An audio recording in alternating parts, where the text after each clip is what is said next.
A ver, ¿me confirman si es que se ve? Sí, sí se ve, doctor. También hace el cambio, ¿no? Sí, sí se cambia. Perfecto. Entonces empezamos. Sí, doctor. Bueno, chicos, nuevamente nos reencontramos. Esta ya es la última reunión. En esta oportunidad voy a tratar de abordar tanto micosis subcutánea, siguiendo la clasificación que analizamos durante la primera reunión, y también vamos a abordar lo principal, ¿no? Lo que es acaso lo más frecuente en la práctica clínica diaria, que son las micosis oportunistas. Eso lo veremos al final de la exposición. En este momento lo que voy a hacer es describirles algunas micosis subcutáneas, es decir, algunos hongos que tienen la capacidad de penetrar hasta tejidos profundos, incluso comprometiendo fascia, músculo y llegando eventualmente a hueso. ¿Ya? Las micosis subcutáneas están producidas por un grupo de géneros y estos se clasifican en base a una serie de características comunes. Por ejemplo, el hecho de que estos patógenos por lo general son de crecimiento muy lento e insidioso es una característica propia de las micosis subcutáneas. ¿Ya? Ahora, la mayoría de los casos están ocasionados por transmisión percutánea, es decir, tiene que haber un traumatismo previo para garantizar que el hongo que esté en su fase saprobia penetre a los tejidos profundos, es decir, a los tejidos subcutáneos. ¿Ya? Eso es importante, porque aquí no se habla de contagiosidad, sino que es necesario que sustratos ambientales penetren la piel a través de una serie de estructuras, como por ejemplo las espinas, ¿no? Y a partir de esta penetración percutánea, el hongo queda en el espacio subcutáneo y prolifera.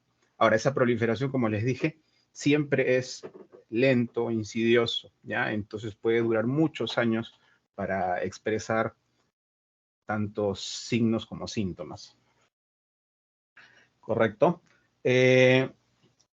Generalmente, estas micosis son micosis de baja patogenicidad, ¿ya? Por lo mismo que la evolución no es tan tórpida, como ocurre, por ejemplo, en la excepción, que es las mucormicosis, ¿no? Estas mucormicosis, a pesar de que son micosis subcutáneas, pueden hacerse sistémicas y también pueden comprometer incluso la vida del paciente, ¿ya? Debido al crecimiento rápido.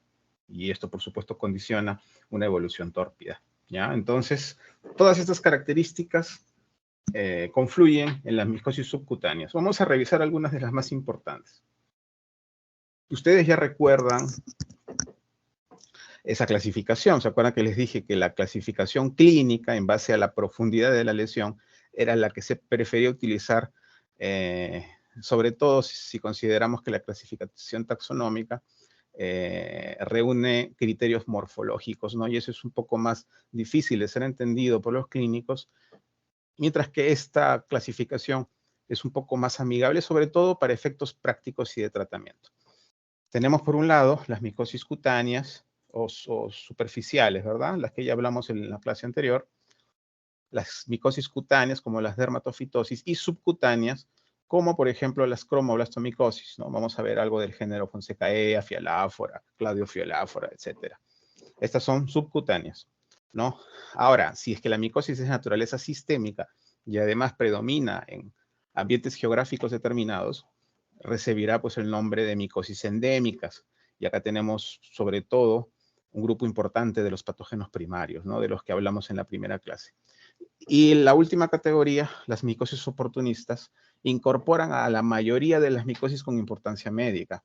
Acuérdense que el grupo de patógenos primarios es un grupo muy restringido, ¿ya? Mientras que el resto de hongos de esta población de entre 500 y 600 hongos con capacidad de infectar al ser humano, un porcentaje mucho mayor es el que está asociado con micosis oportunistas, es decir, aprovechan el sistema inmune decaído para recién exponer sus sistemas o sus mecanismos de virulencia. ¿Ya? Normalmente en circunstancias de sistemas inmunes competentes, estas micosis oportunistas van a quedar limitadas y no van a expresar enfermedad. Nosotros vamos a ver en consecuencia micosis subcutáneas y vamos a ver algo de las micosis oportunistas. ¿Ya? Ahí están las micosis cutáneas que tratamos en la clase anterior y en esta oportunidad vamos a revisar algo de las subcutáneas. Bueno, nosotros no podemos dejar de lado a la esporotricosis considerando que el Perú es uno de los países endémicos. La esporotricosis cutánea producida por el hongo dimórfico Sporotrix schenki. Cuando hablo de dimórfico es que tiene dimorfismo térmico, es decir, adquiere una morfología determinada dependiendo de la temperatura a la que está expuesta. Si tengo una temperatura ambiental de 25 o 20 grados, adopta una disposición filamentosa, mientras que si lo tengo a una temperatura fisiológica de 37 grados, adoptará más bien una disposición levaduriforme o esferular. ¿Ya? El Sporotrix schenki es, como les dije, sumamente prevalente en las zonas tropicales del Perú, Brasil, ¿no? Colombia, Venezuela, y normalmente está asociado con traumatismos previos y generalmente se les encuentra muy relacionado con agricultores o en general poblaciones que tienen estrecho contacto con residuos vegetales, porque ese hongo, el Sporotrix schenki, se alimenta de sustratos vegetales. ¿Ya? En consecuencia, si tengo un agricultor y este agricultor, por mala fortuna, al manipular residuos vegetales, se hinca por alguna espina, el hongo inmediatamente por transmisión percutánea invadirá tejido subcutáneo y formará con el transcurso del tiempo una suerte del nódulo que se va a ir ulcerando. Y en el transcurso de las 2 semanas siguientes, este nódulo va a comenzar a replicarse siguiendo el trayecto de los vasos linfáticos. ¿Ya? Acuérdense que los vasos linfáticos depuran, ¿no? Van a depurar no solamente desechos, sino también patógenos, en este caso el Sporotrix schenki, y el recorrido se va a ver pues patente siguiendo los vasos linfáticos, ¿no? Ahora, otra característica, y esto puede ser pregunta de examen, es que estas lesiones nodulares ulceradas no son dolorosas. En la presentación típica de la esporotricosis, que es la linfocutánea, estas lesiones no son dolorosas. ¿Correcto? A diferencia de la presentación mucocutánea, donde las lesiones sí se tornan dolorosas. ¿Ya? También podemos decir que en el ambiente las encontramos en forma filamentosa y tiene una morfología particular que nos va a permitir hacer el diagnóstico, mientras que en el tejido adoptará una forma más bien esferular o levaduriforme y esto también nos va a permitir hacer el diagnóstico. Pero ¿cuál es el problema? El problema es que, pese a que las levaduras son la fase tisular, es decir, es la fase en la que se le encuentra en los tejidos, si yo hago una biopsia, muy difícilmente voy a encontrar levaduras. Esa es la gran limitación de hacer estudios de biopsia en este tipo de enfermedades que, digamos, la evidencia de levaduras, pese a que es la forma tisular, es menor cuando yo hago los estudios de biopsia. ¿Correcto? Ahora, la forma de transmisión, como yo les dije, es de transmisión percutánea, ¿no? Pero puede haber también transmisión inhalatoria, es mucho más raro, y más raro aún es la transmisión hematógena. Así que la principal vía de transmisión sigue siendo la inoculación cutánea, ¿ya? Por traumatismo percutáneo, ¿correcto? Si nosotros queremos hacer el diagnóstico y tenemos la fortuna de encontrar las levaduras en la biopsia, vamos a reconocer algunos tipos levaduriformes. Tipos levaduriformes que tienen una suerte de proyecciones que les da la apariencia de células en puro, así es como se les llama. ¿Ya? Acuérdense que esto es raro, no es frecuente encontrar levaduras en los tejidos, pero si se les encuentra, tienen esta disposición, es decir, levaduras con una proyección en forma de puro. ¿Ya? Esto en biopsia. Ahora, acuérdense que también se puede hacer el diagnóstico microbiológico a través de cultivos, ¿no? De hecho, forma colonias de color marroncito a negro y puede demorar entre 3 a 5 días para crecer. ¿Ya? Ahora, si lo que yo hago es la detección del Sporotrix schenki en su forma saprobia o ambiental, voy a encontrar lo siguiente. Encontraré hifas tabicadas, ¿no? El conidióforo en el remate va a, digamos, a terminar en una suerte de vesícula que va a dar inicio a una serie de conidios, ¿no? Adoptando una disposición en flor de margarita. No sé si por ahí reconocen una forma típica de flor de margarita. Esa es la característica de la fase micelial o filamentosa de la Sporotrischenki. ¿Ya? Entonces yo puedo preguntarles también en el examen si, cuál es la forma, mejor dicho, en la que se le encuentra la Sporotrischenki en el ambiente o en los sustratos naturales, ¿no? Ustedes tienen que decir en su fase micelial o en su fase filamentosa, y adoptando sus conidias una forma de ramillete de margaritas. ¿Ya? Ahora, si es que además de eso me encuentro con una suerte de célula levaduriforme, que lo vean, la levaduriforme, y rodeado por una sustancia inflamatoria que se llama sustancia de Splendro-Hoepli, ¿no? Eso también es indicativo de la presencia de esporotricosis, ¿ya? Entonces se ven las levaduras. Evidentemente, las levaduras son la fase tisular, en consecuencia, puedo encontrar levaduras en biopsias, ¿no? No puedo encontrar levaduras o no lo voy a hacer si es que estudio sustratos ambientales. Entonces, eso es todo lo que atañe a la esporotricosis, ¿ya? Acuérdense que existen varias presentaciones clínicas. La esporotricosis linfocutánea, que es la más frecuente y la que entraña una serie de dificultades a la hora de hacer el diagnóstico diferencial. La mayoría aquí se va a ir de serums, eso estoy seguro. Y un gran porcentaje irá a zonas tropicales, como la selva.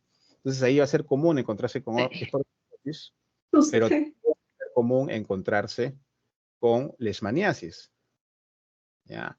Y las lesiones de la leishmaniasis son muy similares a las de la esporotricosis. Por tanto, tengo que tenerlos presentes en mi diagnóstico diferencial. También las nocardiasis pueden darme lesiones parecidas. Entonces, yo tengo que tener dentro de mi diagnóstico diferencial, por supuesto, atendiendo a criterios epidemiológicos, esporotricosis, leishmaniasis, nocardiasis y también, por supuesto, micobacterias no tuberculosas o tuberculosas. ¿Ya? Todas estas son agentes que pueden dar lesiones muy parecidas.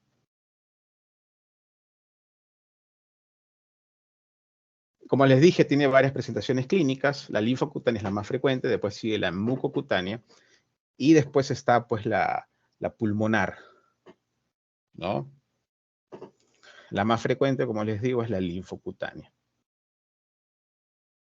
Vamos a las cromoblastomicosis, que a diferencia de la esporotricosis, es mucho más rara en nuestro entorno. Generalmente las cromoblastomicosis están asociadas evidentemente a regiones tropicales, pero más en zonas lejanas como las de la África, ¿no? Puede encontrarse, sí, en Latinoamérica, pero son raros, ¿ya? Las cromoblastomicosis están producidas por un grupo heterogéneo de hongos que normalmente exhiben color, por eso se le llama cromoblastomicosis, y es un color negro, o sea, son hongos de matiáceos, ¿no? Productores de melanina. La característica de este hongo es su crecimiento, ¿ya? El crecimiento suele ser insidioso, muy lento, hablamos de varios años, los necesarios para el crecimiento de estas lesiones verrucosas. Ustedes ven ahí las lesiones verrucosas, ¿no? Que además son deformantes, es decir, al crecer deforman el miembro por la fibrosis. Estas lesiones son más frecuentes en regiones tropicales, ciertamente, pero en regiones tropicales de pobreza, ¿no? De gran nivel de pobreza o de condiciones socioeconómicas muy bajas. ¿Por qué? Porque estos pacientes generalmente andan descalzos. Entiéndase que es una zona tropical y que precisamente el calzado cerrado no es el que más les favorece, ¿no? Sin embargo, estos tienen por costumbre caminar descalzos. Entonces, eso es definitivamente una vía para que algún material vegetal infectado penetre a través de un traumatismo, ¿no? Colonice, infecte el subcutáneo y permite el crecimiento de estos hongos en larga data, no estamos hablando de un crecimiento lento. Ahora, Les dije yo que estos hongos, estos géneros de hongos, son muy polimórficos, y es cierto, porque pueden ser del género Exofiala, pueden ser del género Cladiofiolafora, pueden ser fioláforas, pueden ser fonsecaeas, son muchos géneros los asociados, pero las características de infección y las características que se utilizan como criterio de diagnóstico en laboratorio son parecidas.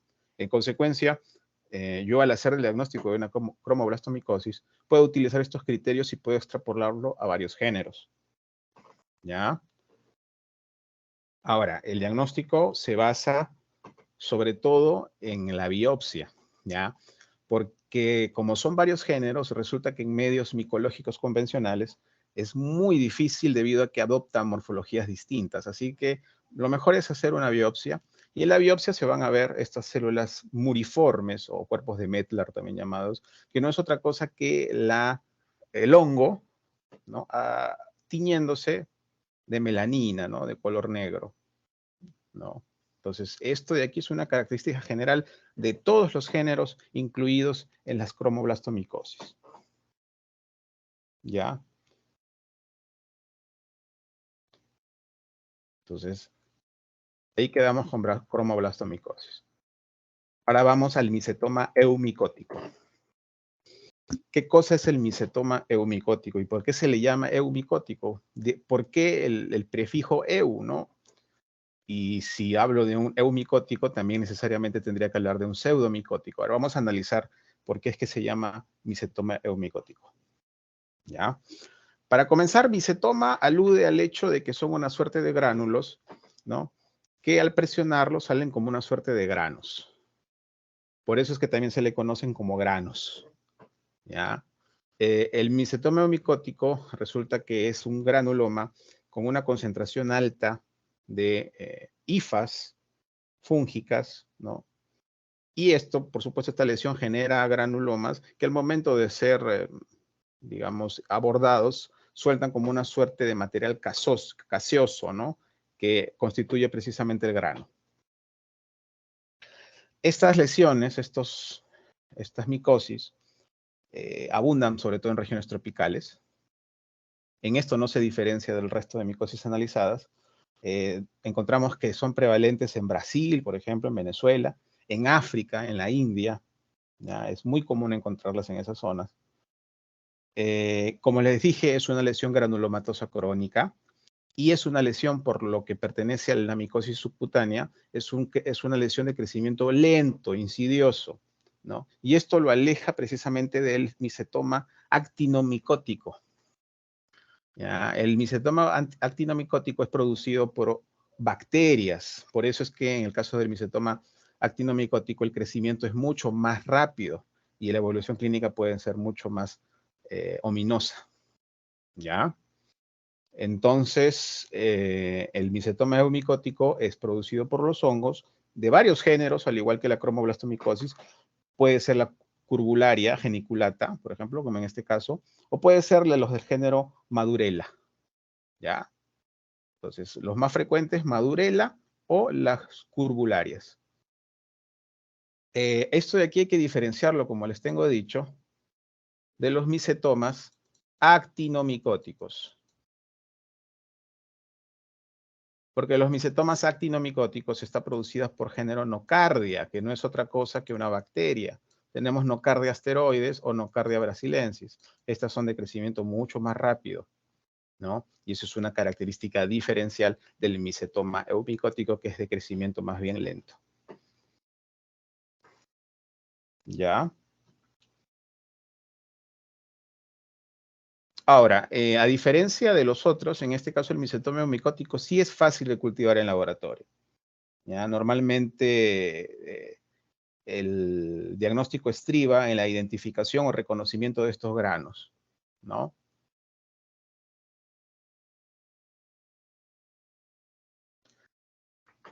Entonces, ya hablamos de la esporotricosis, ya hablamos de la cromoblastomicosis, ya hablamos de los micetomas eumicóticos, y ahora nos vamos a hablar de las entomofthoromicosis o zigomicosis, también subcutáneas, ¿no? Aquí encontramos por lo menos dos géneros de importancia. encontramos al Conidiobolus y al Basidiolus. ¿Ya? El Conidiobolus coronatus y el Basidiolus ranarum. Estos pertenecen al orden Entomophthorales y están emparentados con el orden Mucorales, en donde tenemos al Rhizopus, al Rhizus y al Mucor. Pero a diferencia de estos, como la entomophthoromicosis es subcutánea, el crecimiento es mucho más lento y la replicación del hongo es también mucho más lento. ¿Ya? Eso lo aleja kilómetros de los mucores, el orden mucorales, donde el crecimiento es tórpido. Ya el crecimiento es en cuestión de horas, casi se parece a una bacteria en crecimiento. Por eso es que suele tener una tasa de mortalidad bastante alta. Entonces tenemos el Conidiobolus. El Conidiobolus, a diferencia del Basidiolus, la transmisión se da a través de la inhalación, ¿no? Y generalmente hay compromiso de la región rinofacial. Entonces ahí hablamos de Conidiobolus coronatus, ¿no? Mientras que en el caso del Basidiolus es más bien por traumatismo con el resto de los casos, ¿ya? Y ese traumatismo permite el internamiento del hongo, ¿no? Y el compromiso de tejidos subcutáneos, sobre todo de regiones proximales de los miembros inferiores, ¿ya? Y además, epidemiológicamente, está asociado en infecciones a pacientes pediátricos.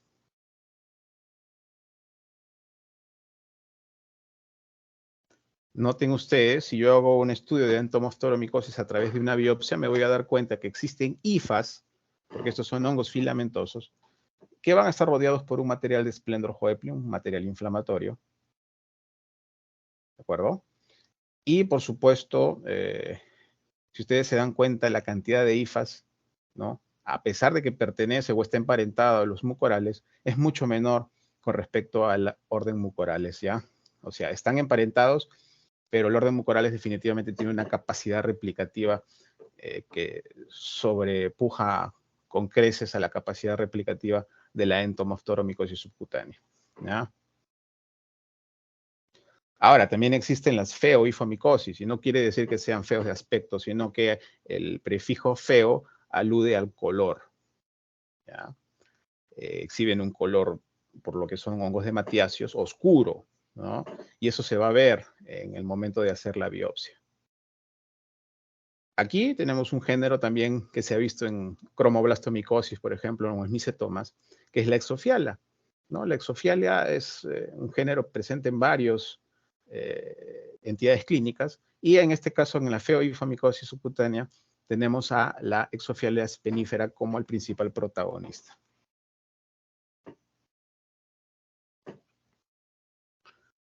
Ahí está. Entonces, fíjense, hemos dado una revisión tangencial a todas las micosis subcutáneas, incluso a las micosis subcutáneas que no son prevalentes en el país. Las cromoblastomicosis, acuérdense, no son muy prevalentes en el Perú, están más que nada sentados en regiones tropicales, tipo el Asia, el África, ¿no? Sin embargo, podemos encontrar algunos casos, ¿no? Sobre todo el Fonsecaea pedrozoy, en el caso de las cromoblastosis. ¿Ya? Es común, bueno, dentro de las cromoblastosis identificadas en Latinoamérica son las más comunes, ¿ya? Mientras que la Cladiofiolafora se encuentra más en regiones del África, ¿no? Regiones tropicales en esas latitudes. Entonces, miren, hemos visto micosis superficiales, hemos visto micosis cutáneas, los famosos dermatofitosis y las dermatomicosis. Estamos hablando de micosis subcutáneas, ¿no? Incluso de las raras, como los micetomas, como las cromoblastomicosis, como las feoifomicosis, que estoy seguro muchos no lo van a ver en su vida. Y de las subcutáneas, y considerando que ya hemos tocado las endémicas, nos vamos a tocar o a revisar lo que corresponde a micosis oportunistas. Esta categoría es la más importante en lo que a micosis atañe. ¿Por qué? Porque la mayoría de los géneros asociados con enfermedad humana están en este grupo de micosis oportunistas, ¿ya? Las candidiasis, por ejemplo, las aspergiliosis, los criptococosis, todas estas estas micosis tienen relevancia sobre todo en pacientes inmunodeprimidos. Y hay una circunstancia que hay que considerar. Acuérdense ustedes que muchos años antes, evidentemente el número de hongos que comprometían a humanos era mucho menor que el que ahora se exhibe, ¿no? Pero ¿por qué es este crecimiento, ¿no?, tan vertiginoso del número de hongos que afectan humanos? ¿Por qué es que aumenta ese número de hongos con potencial a infectar humanos? Sencillo, porque acuérdense que la ciencia médica está evolucionando y eso implica naturalmente que algunos pacientes que originalmente fallecían por falta de tratamiento actualmente estén vivos, pero en estados de inmunodepresión, como es el caso de los usuarios de trasplantes de órganos sólidos o los que reciben trasplantes de médula ósea. Estos pacientes permanecen vivos, pero normalmente están en estados de inmunodepresión porque tienen que tomar una serie de fármacos inmunodepresores para evitar precisamente la enfermedad injerto versus huésped, ¿no? Entonces, miren cómo el avance de la ciencia mantiene a varios hospederos en circunstancias de inmunodepresión y esto genera que muchos hongos que anteriormente no habían sido reportados como patógenos, en la actualidad sí tengan protagonismo en la infección en humanos. ¿Se dan cuenta? Entonces, en el grupo de las micosis oportunistas, muchos, por no decir todos, están asociados con estados de inmunodepresión. ¿Ya?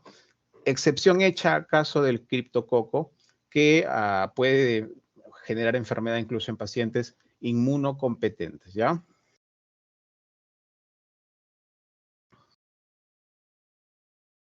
Entonces vamos a analizar a las micosis oportunistas. De estos sí van a ver, sean o hagan la especialidad que hagan, o sea, siempre van a estar ustedes familiarizados con estas micosis porque son enfermedades muy frecuentes en ambientes hospitalarios, dado que los pacientes hospitalizados son huéspedes ideales para la replicación de estos hongos. Entonces, como dije, hay una serie de factores predisponentes para que exista primero colonización y luego infección por estos hongos oportunistas. Primero, pacientes que están sometidos a antibiótico-terapia de amplio espectro y por larga data. Lo que hará es arrasar con toda la microbiota microbiana, que es precisamente la que en su replicación limita el crecimiento de los hongos. Si es que yo arraso con estas colonias, voy a permitir que los hongos comiencen a replicar.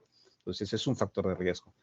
Los corticoides, naturalmente, la quimioterapia, por supuesto, los pacientes con neoplasias hematológicas donde hay un detrimento considerable de la producción de leucocitos, estados de neutropenia en general, desnutrición, evidentemente, infecciones por VIH, o sea, en estado SIDA, cuando tengo pues conteos por debajo de 200 en el caso del CD4, voy a tener un huésped, digamos, proclive a hacer infecciones por estos hongos oportunistas.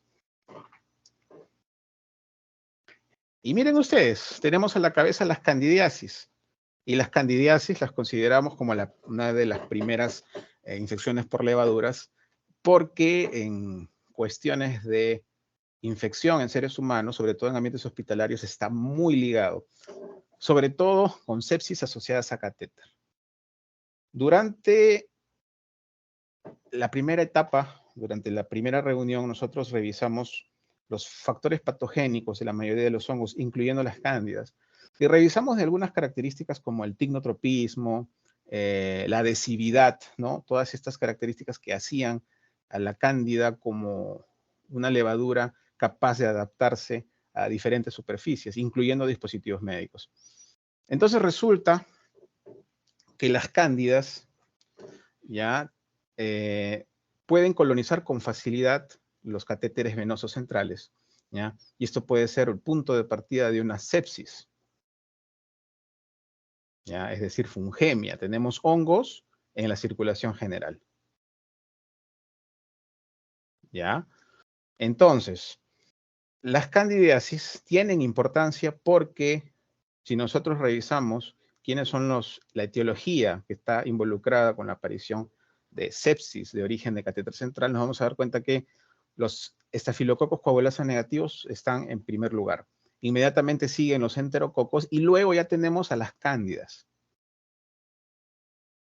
¿Se dan cuenta? Entonces, tienen importancia definitivamente epidemiológica debido a la frecuencia importante de las candidiasis en pacientes hospitalizados.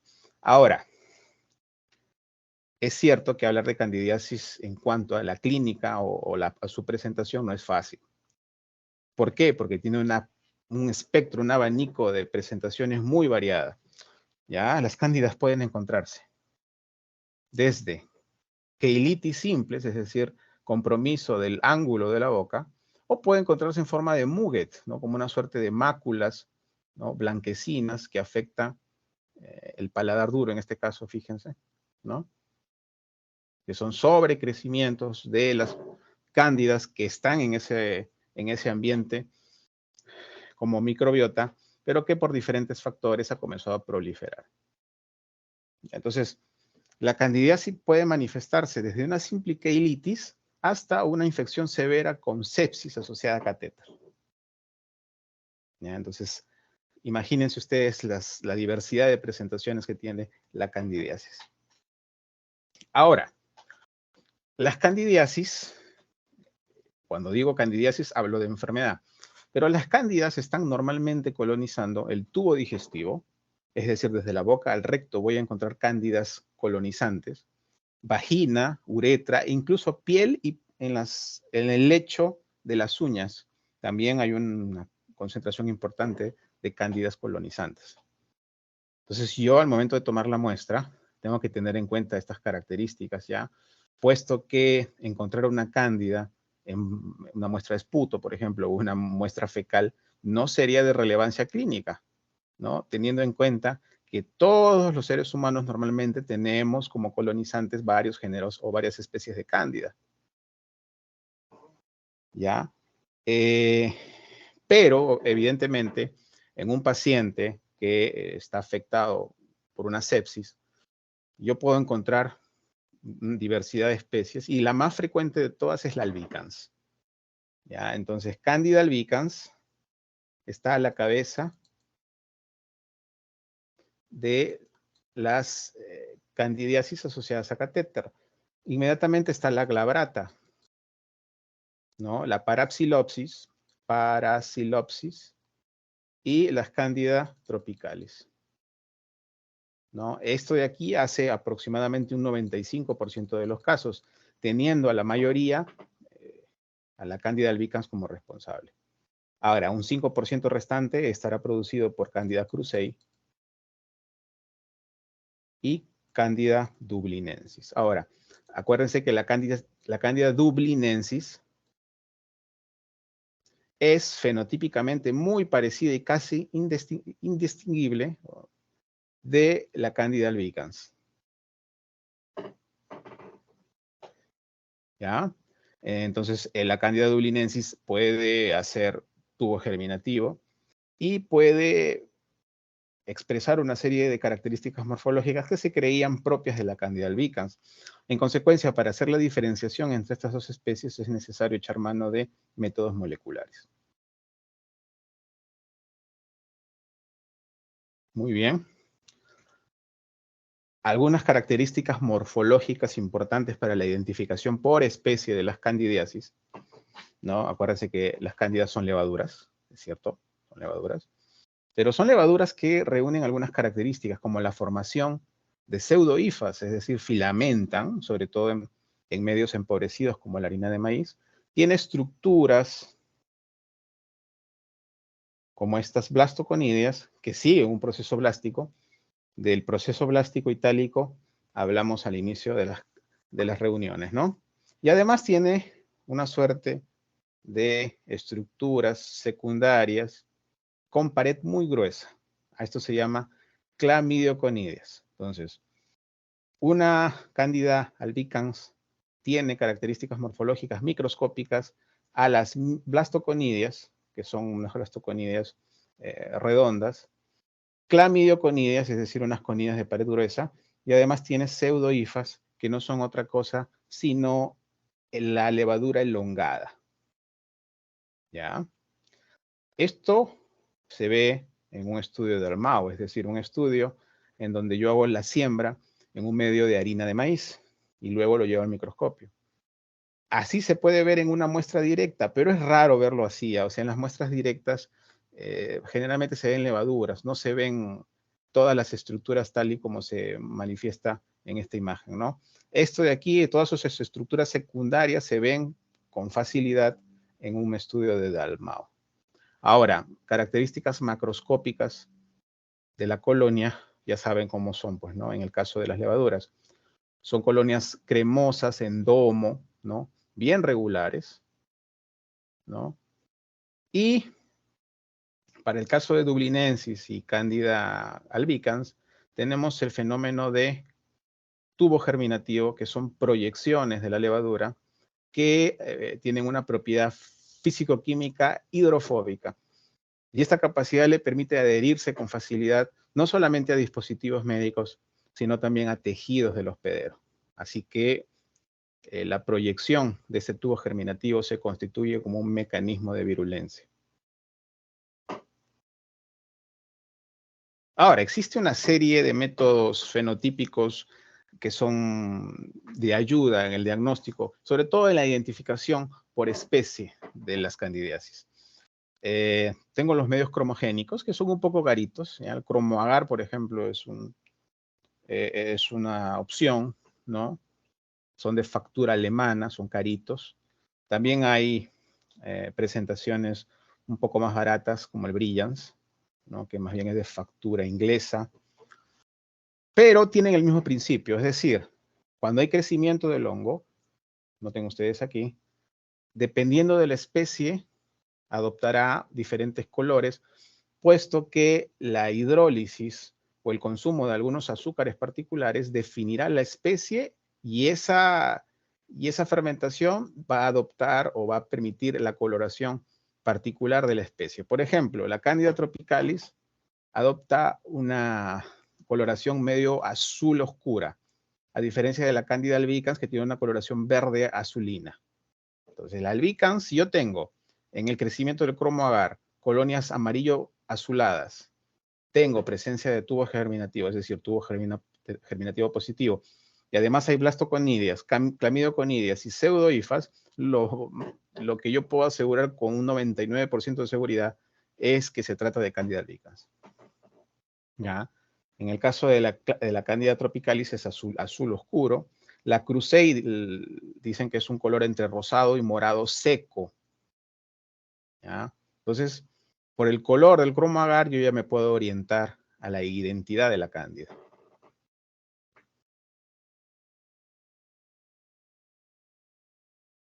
Ahora, necesariamente tengo que saber algunos criterios morfológicos para la identificación por especie. Ya saben ya cuál es la disposición espacial, perdón, la disposición espacial de la Candida albicans. Ya lo han visto, ¿no? Pero ¿qué ocurre con las cándidas no albicans? ¿Qué ocurre con las cándidas, por ejemplo, parapsilosis, con la Candida glabrata, con la Candida auris, que está tan de moda, la Candida lusitaniae, la Candida tropicalis, la Candida crusei? ¿Qué es lo que ocurre? Entonces vamos a ver. Por ejemplo, acá tenemos a las blastoconidias, identifican a las blastoconidias, no son como las de la Candida albicans, sino que son más elongados y en algunos casos se presentan como una suerte de globos. Esto de aquí es característico de la Candida parapsilosis. Es decir, puede encontrarse blastoconidios de disposición globosa y elongada. A diferencia de la Candida crusei, donde las blastoconidias son tan inestables que pueden romperse y desprenderse de la pseudohifa y están en una disposición, se les dice, de palitos de fósforo, como palillos de fósforo, ¿no? Eso es característica morfológica de la Candida crusei. Por el contrario, si yo me encuentro con esta disposición, es decir, no filamenta el hongo, se queda en fase de levadura, yo tengo varias opciones. Puede ser glabrata o puede ser Candida auris. ¿Ya? Acuérdense que las cándidas glabrata y auris solamente se les encuentra en forma esferular o levaduriforme.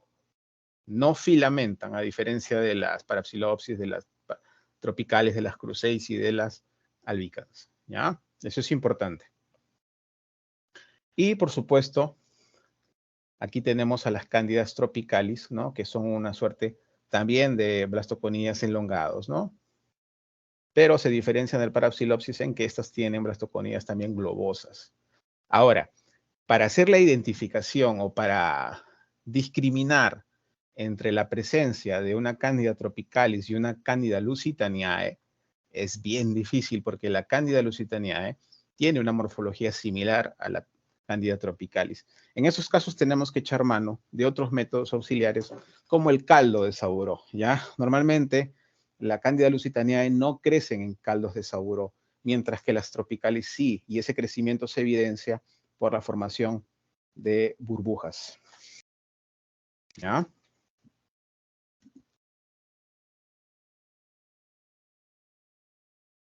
Ahí está la Candida auris, noten ustedes, tiene la misma disposición de la Candida gravata, ¿no?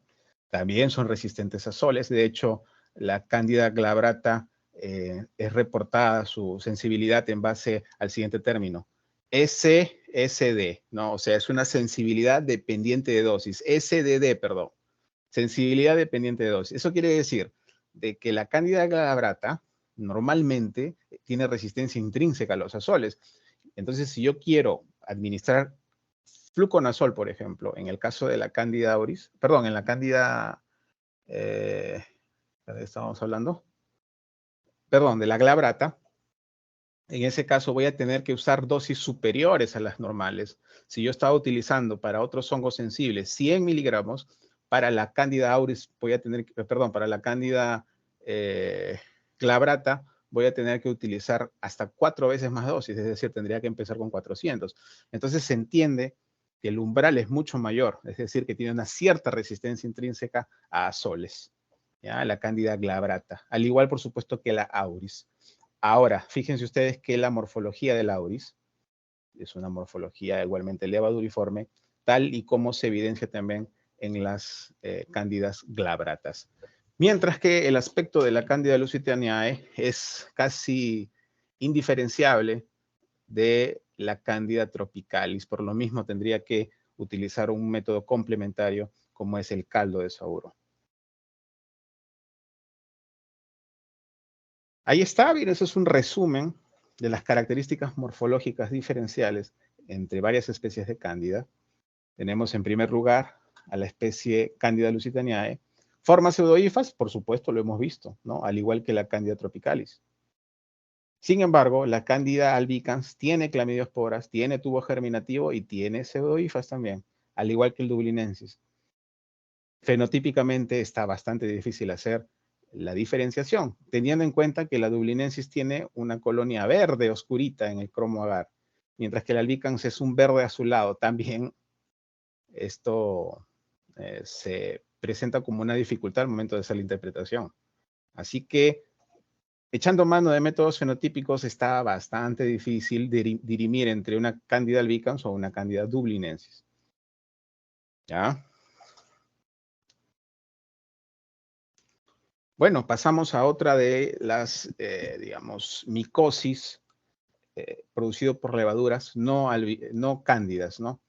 De las más importantes tenemos a las criptococosis, ¿no? Entonces, si tenemos micosis producidas por levaduras, la más importante y frecuente es la cándida. Inmediatamente le sigue en frecuencia e importancia las criptococosis. Enfermedad levaduriforme no cándida. ¿Ya? Dentro de las criptococosis tenemos varias especies, pero las más importantes desde el punto de vista clínico son dos especies, la neoformans y la gatti. ¿Ya? El criptococo neoformans suele ser generalmente de evolución un poco más compleja. Es una enfermedad cerebromeninge, es decir, afecta tanto parénquima cerebral como meninges. Sin embargo, no suele dar digamos, secuelas a largo plazo. Lo que sí ocurre con las criptococosis producida por Cryptococcus gatti. Estas, si bien es cierto, tienen una patogenia mucho menor, ¿no? Sin embargo, dejan secuelas a largo plazo debido a que están asociadas con la aparición de criptococomas.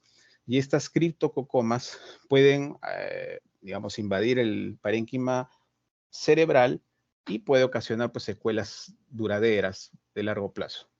¿Ya? Entonces, la que durante su fase aguda suele ser más virulenta es el criptococo neoformans, que utiliza como sustrato heces de paloma. Ese es su sustrato. No son restos vegetales como el resto de micosis, sino que el sustrato ideal para el crecimiento de estos hongos son heces de palomas. Mientras que para el criptococo gatti, el sustrato ideal para el crecimiento de estas micosis, de estos hongos, son los eucaliptos.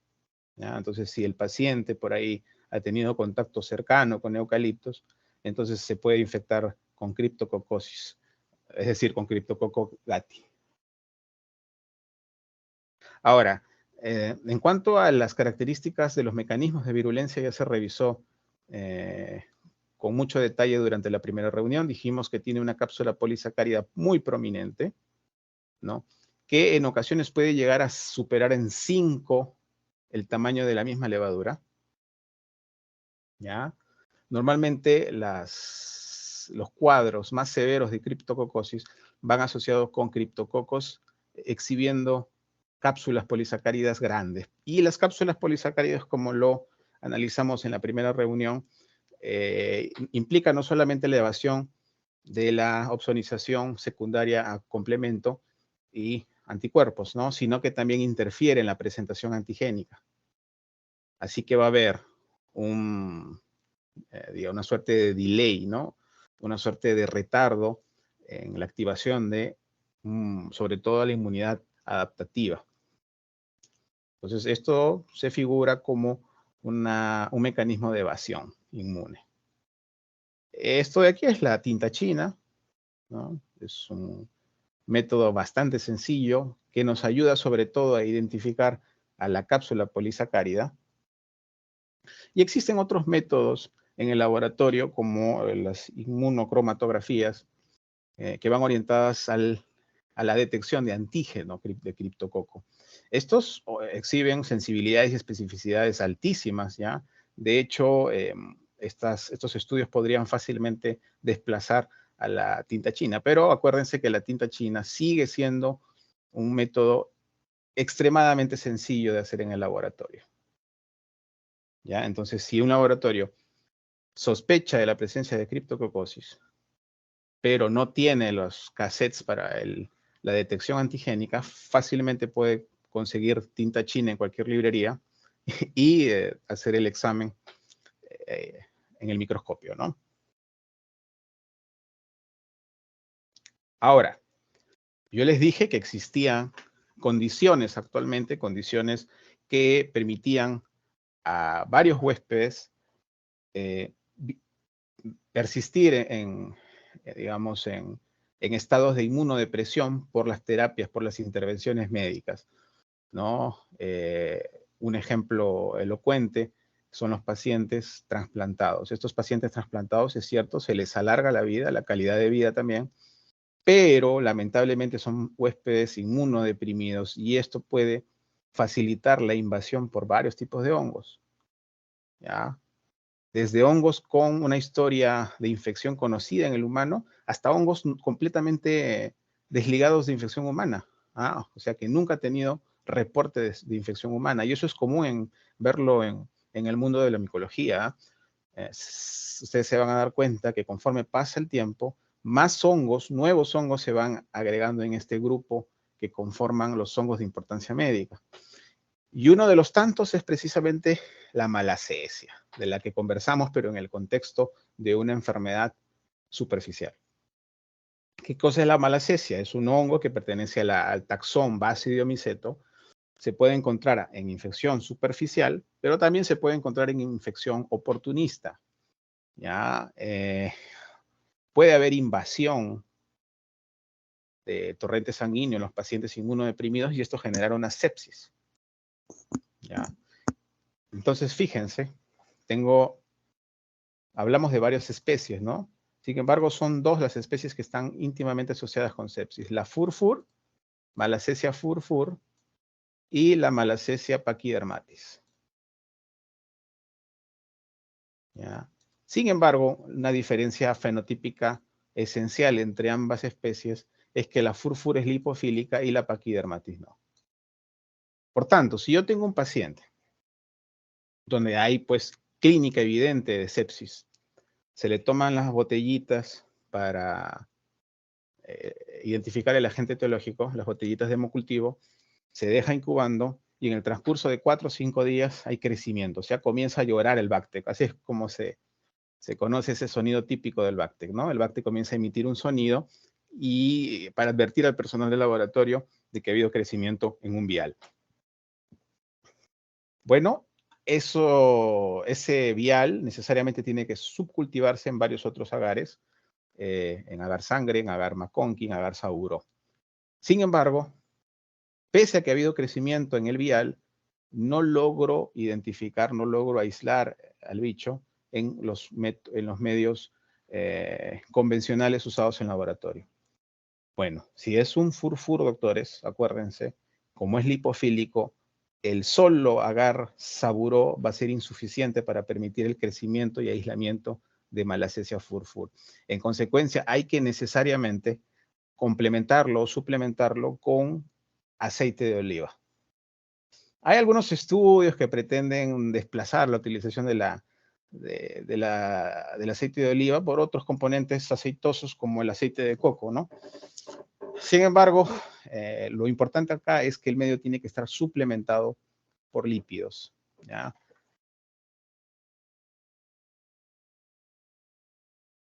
Bueno, las aspergiliosis también son un grupo de hongos que están asociados con infección humana. Las aspergiliosis invasivas, de hecho, son muy frecuentes en pacientes inmunodeprimidos que compromete seriamente su bienestar y eventualmente la vida, ¿no?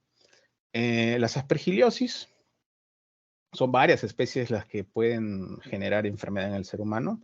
Se han computado en 19, sin embargo, las más frecuentes son el fumigatus, el flavus, el niger y el terrus. ¿Ya? De estos 4, los más frecuentes, los que con más seguridad te vas a encontrar en un caso de aspergiliosis invasiva, son los aspergillus fumigatus. ¿Ya? Eso también puede ser una pregunta de examen. ¿Qué especie de aspergillus es el más frecuentemente aislado en los laboratorios? Aspergillus fumigatus. ¿Ya? ¿Y qué criterios morfológicos utilizo para hacer la identificación por especie? Eso también es importante. Y necesito, en consecuencia, conocer una serie de estructuras, ¿ya?, que van a diferir de especie en especie. Por ejemplo, acuérdense que los aspergillus tienen hifas tabicadas. Emerge el conidióforo siguiendo en general un ángulo de 45 grados. Yo sé que en el esquema no son 45 grados, pero dense una idea de más o menos cuál es el ángulo de emergencia. Inmediatamente empieza el conidióforo, el cual va a rematar en una estructura globosa que se llama vesícula, a partir de la cual van a nacer las fiálides que dan como producto último los conidios, que son responsables de la transmisión asexual.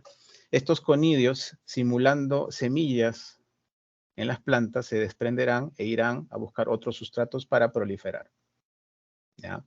Sin embargo, la disposición de estas conidias, la forma de la estipe, que es esta estructura de acá, en el nacimiento de la vesícula, si existe métula o no, todas estas son características que me van a permitir diferenciar al Aspergillus por especie. Ahora,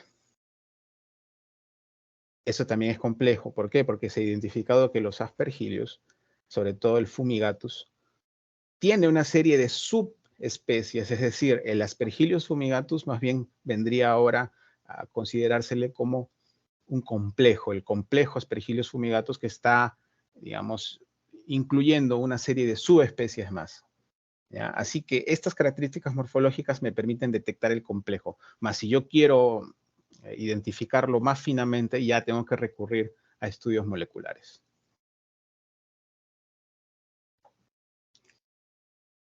Entonces, la estructura básica es el conidióforo, de donde van a ser la vesícula. Tenemos las métulas, que definirán una disposición biseriada y uniseriada. Es decir, si la estructura micótica tiene métula, que es esta secuencia o esta estructura secundaria, entonces digamos, las conidias van a tener una serie o una disposición biseriada. Si por el contrario, la cabeza conidial carece de métula, será una disposición más bien uniseriada. ¿Correcto? La disposición de las conidias también son importantes para identificar la especie, es decir, si es una disposición columnar o más bien radial. También es importante porque el Aspergillus fumigatus, el complejo Aspergillus fumigatus, tiene una disposición columnar, a diferencia del Flavus, o a diferencia del Níger, ¿no? Que también es radial. Entonces, siempre para determinar la identidad por especie del hongo, necesito atender tanto a criterios morfológicos macroscópicos como a criterios morfológicos microscópicos, ¿ya? En el caso del complejo Aspergillus fumigatus, vamos a tener una colonia verdoso-grisácea y una colonia de textura filamentosa, evidentemente, como ocurre en cualquier hongo filamentoso o micelial, ¿no? Peluda, a diferencia de las colonias de levaduras, ¿no? Donde más bien es lisa. Si nosotros hacemos la visión directa utilizando alguna tinción de contraste tipo el azul del lactofenol, nos vamos a dar cuenta aquí que las conidias tienen una disposición columnar, que la estipe es de pared lisa y que no hay presencia de métulas. Siguiendo estas características, además de las características morfológicas macroscópicas, yo puedo decir con un 99% de certeza de que se trata de un Aspergillus fumigatus. Ahora bien, si me topo con una colonia verduzco amarillenta, ¿no? Cuando hago la identificación a través de criterios morfológicos microscópicos, atendiendo a si tiene métula o no, y acá si ustedes ven más de cerca, hay presencia de métula, en consecuencia son conidios biseriados, ¿ya? Miren las paredes del estipe, ya, pues no necesitan más, ¿no? No necesitan ayuda ahí, son paredes gruesas, definitivamente. Y además las disposiciones de las conidias son radiales, siguen la dirección de los rayos del sol, ¿no? Estas características son privativas, tanto las microscópicas como las macroscópicas son privativas del género o de la especie, perdón, Flavus. ¿Ya? El Aspergillus flavus tiene estas características listadas, incluyendo, por supuesto, el color verde amarillento de las colonias. Después del Aspergillus fumigatus, en frecuencia está seguido muy de cerca por el Aspergillus flavus. En cuanto al Terrius y en cuanto al Níger, son mucho más raros. Ahí está la morfología del Terrius. Noten ustedes que también tiene una disposición columnar como el Fumigatus. Sin embargo, tiene estipe de paredes gruesas y eso lo diferencia del Fumigatus, ¿no? Esto es un Terrius. ¿Cómo será el color de la colonia? Aspergillus terrius, terroso, color tierra, ¿no? Aquí no hay mucha ciencia. Y en el caso del Níger, también paredes gruesas y disposición más bien radial y colonias negras. De ahí su nombre, Aspergillus niger. Bueno, nos vamos a las mucormicosis.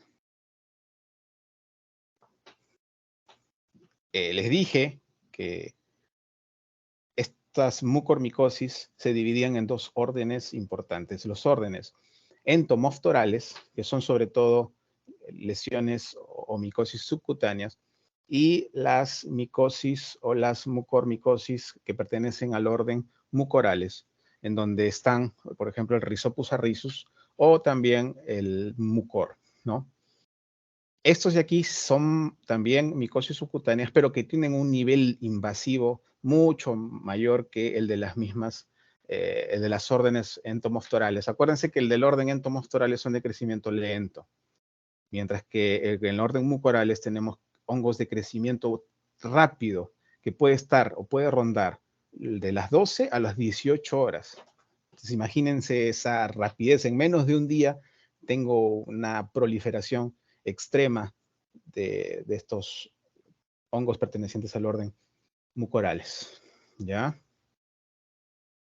Entonces, el Rhizopus arrizus y el mucor son mucormicosis de muy mal pronóstico. Mortalidad en el orden de entre 70 a 100%, ¿no? Invade el subcutáneo, pero también debido al crecimiento rápido que ostenta, puede invadir o invade, de hecho, los vasos, ¿no? Generando necrosis, ¿no? Lesiones necróticas generalizadas en el rostro, ¿ya? Ahora, morfológicamente, puedo utilizar una serie de criterios morfológicos microscópicos que me van a ayudar a hacer la identificación por especie y género, ¿no? O sea, voy a encontrarlos, voy a hacer la identificación por orden. En este caso, el orden de las mucormicosis, el orden mucorales, ¿no? A diferencia de las entomoftorales, que también son mucormicosis, pero de crecimiento más lento. Entonces, miren, una de las características es esto de acá, y esto puede ser pregunta de examen. En el cabo final de la hifa tenemos una suerte de ramificación que recibe el nombre de rizoides. ¿Ya? Entonces yo puedo poner la estructura rizoides es indicativo de qué géneros, de qué especies, ¿no? Entonces ustedes me pueden poner Rhizopus, mucor, ¿no? Además, fíjense ustedes la hifa. La hifa no está bicada, ¿no? Si no está bicada, entonces, ¿qué tipo de hifa tiene? Es una hifa cenocítica. Y miren, el conidióforo, ¿no? Termina o remata en una estructura vesicular que contiene una gran cantidad de esporangiosporas, que son finalmente las que van a ser liberadas y las que, como forma de semillas, van a proliferar en otros sustratos. Entonces, tengo conidióforo, tengo esporangiosporas, tengo rizoide y tengo hifas cenocíticas. ¿Ya? Esas son características microscópicas orientativas de orden mucorales, es decir, rizoides y mucor.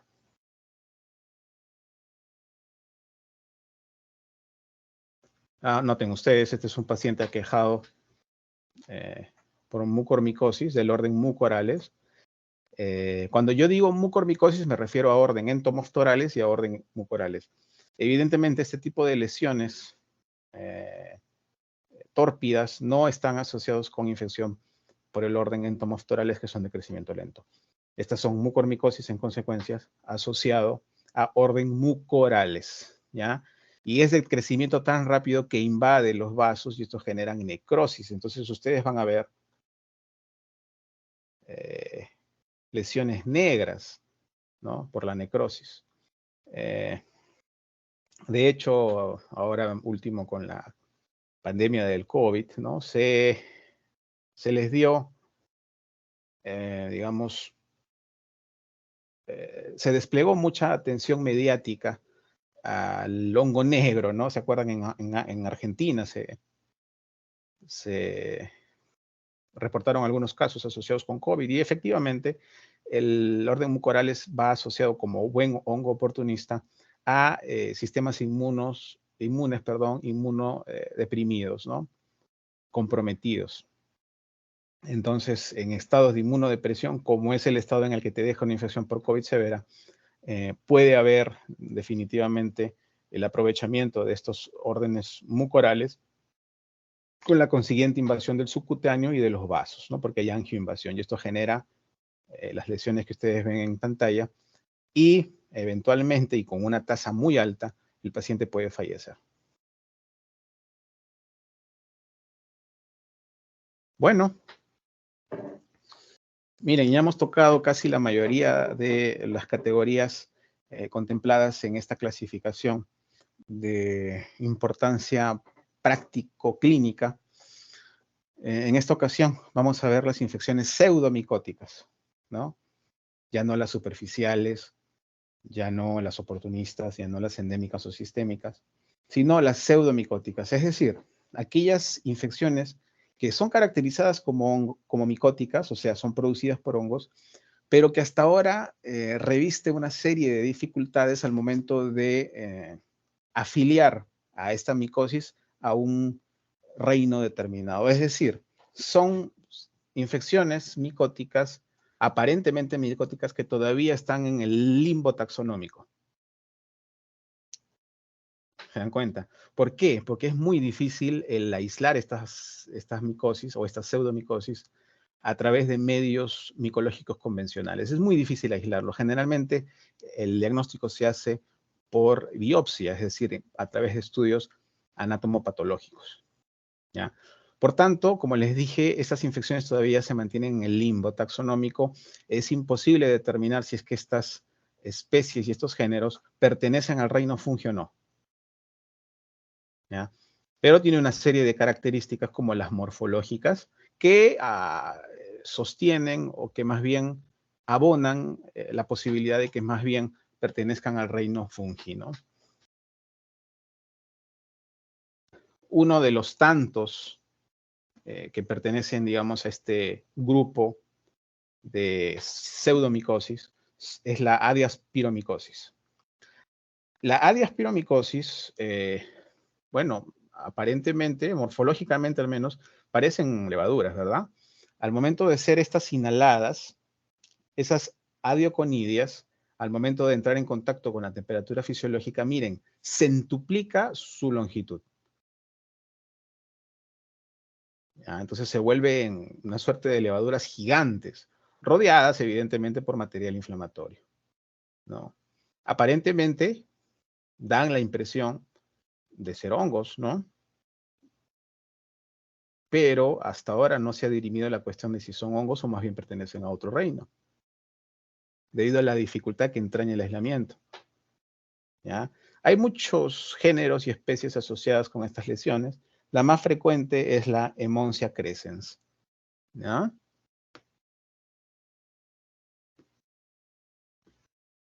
Otra pseudomicosis reconocida es la Lacasia loboi, la que genera la lacasiosis o la lombomicosis, ¿no? Aquí también, si ustedes ven en el estudio anatomopatológico, se van a dar cuenta que existen unas estructuras redondeadas que son fácilmente confundibles con las levaduras. De hecho, en algunos casos hay gemación que puede simular lo que ocurre con las paracoccidioidomicosis, es decir, con la paracoccidioides brasilensis, ¿no? Es decir, tengo levaduras en timón de barco o en forma del ratón Mickey Mouse, ¿no? Ahora, digamos, esto se ve reflejado en una clínica determinada, que son lesiones queloides, ¿no? De crecimiento muy lento, hablamos de un tiempo estimado de entre 30 o 40 años. Entonces, el paciente va a ir a la consulta no por las manifestaciones, no por el dolor, no por el prurito, sino por la apariencia, porque son de crecimiento muy lento. Y va a decir, ¿sabes qué? Esta lesión la tuve hace 30, 40 años y recién está adoptando un volumen que logra limitar la funcionalidad del miembro, no lo sé, ¿ya? Entonces, si ustedes se dan cuenta y analizan estas estructuras, son fácilmente reconocidas como levaduras. Sin embargo, la Lacasia loboi todavía no se sabe si está dentro del reino Fungi o no. Entonces será una lesión pseudomicótica.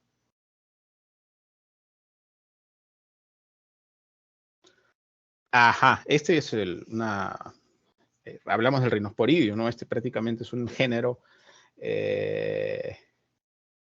prototípico, ¿no? ¿Por qué?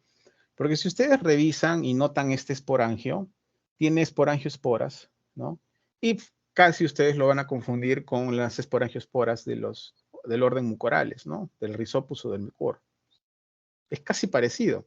Por eso es que este Rhinosporidium, ¿no? En textos clásicos figura clasificado como un hongo, porque morfológicamente coincide con las características morfológicas de los hongos.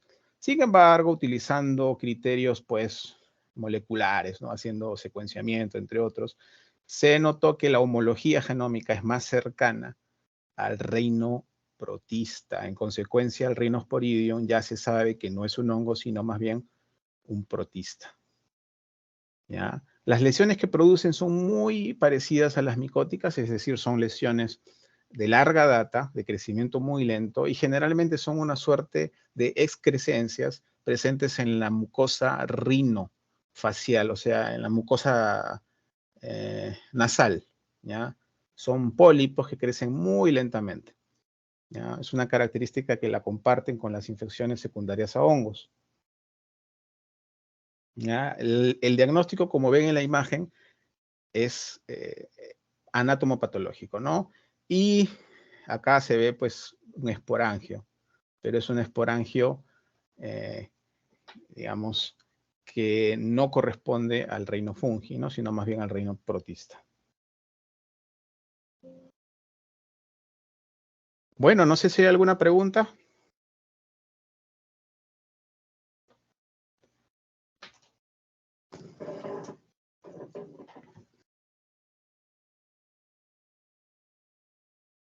Anímense a preguntar porque yo voy a hacer el examen.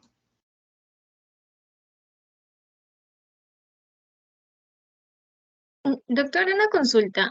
Ah, Sí, claro, dime. en el sílabo había, por ejemplo, la actinomices, la nocardia, la actinomadura. Esos también, Ajá, bueno, yo leí esas que eran como que bacterias, pero que tenían características de école. hongos. Por eso es que esa es una clasificación antigua. Textos clásicos los consideraban como hongos por sus características morfológicas. Ahora no tiene sentido hacerlas en una clase de micología porque no son hongos.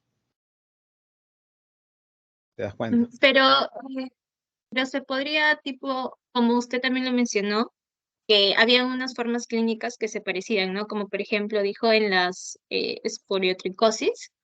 eh, Esporotricosis, sí. claro, ahí dijo Hay, que podían haber unas similares, bueno, formas con clínicas las similares, ¿no? nocardiasis, Ajá, sí. para poder distinguir. O sea, claro, tengo que considerarlo dentro de mi diagnóstico diferencial, ¿no? Si yo veo lesiones así típicas de Sporotrix-Schenki, puedo sospechar no solamente en una nocardiasis, sino también en una leishmaniasis. Y acuérdate que leishmaniasis es muy prevalente en algunas zonas del Perú. Entonces sí, o sea, clínicamente y morfológicamente pueden llevarnos a creer de que se trata de un hongo, pero ya han sido reclasificados y son considerados como bacterias, efectivamente. Doctor, y lo mismo pasa con el Fonsecae, también vi que había uno, porque Fonsecaea, no, hongo. ese sí es un hongo. Fonsecaea pedrosoy, ese sí es un hongo. Ese sí es un hongo, está asociado con las cromoblastomicosis. Ya, doctor, gracias. Ujú. ¿Alguna otra pregunta? Está bien, así es, tienen que leer, muy bien, eso sí me da gusto.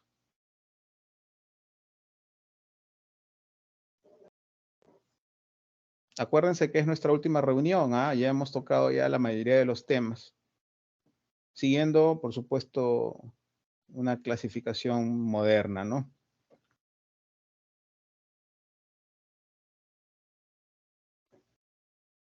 Doctor, una consulta más. Bueno, también vi en la guía acerca del penicilio Ujú, y cuando hacía en la forma de cómo se ve la métula, es como que se parecía como que una prolongación de los conidióforos, ¿no? Pero usted explicó también de las Aspergillus, que es diferente, ujú, ¿no? Es como que es encimita de las fialides, no, bueno, abajo de las fialides, ¿no? La métula.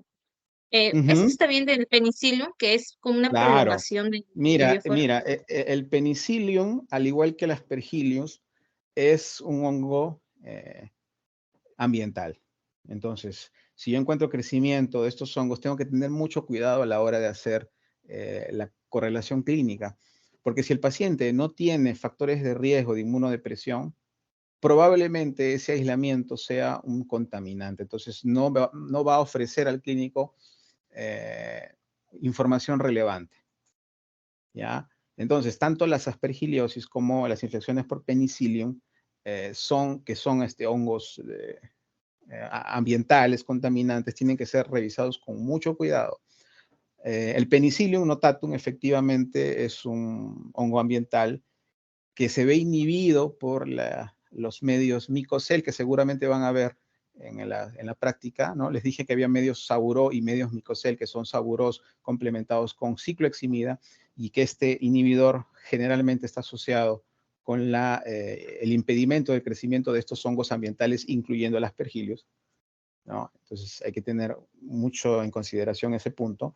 Ahora, en cuanto a las consideraciones morfológicas que tú mencionaste, sí, efectivamente tiene un conidióforo, tiene una métula y también tiene fiálides, y están siguiendo exactamente la misma disposición que exhibe la cabeza conidial del aspergillus. Es decir, tiene una métula, pero acuérdate que no todas las especies de aspergillus tienen métula, e inmediatamente después están las fiálides, de donde nacen las esporas o los conidios, ¿no? Entonces, sí, el penicillium efectivamente tiene métula, y métula es una suerte de estructura secundaria que une el conidióforo a las fiálides, ¿no? En el aspergillus puede no haber. De hecho, el aspergillus más frecuente, que es el fumigatus, no tiene métula, y esa es una característica que me permite diferenciar la especie, ¿ya? ¿Sí? ¿Está bien? ¿Quedó claro? Doctor, gracias. Ya, está excelente. ¿Alguna otra pregunta?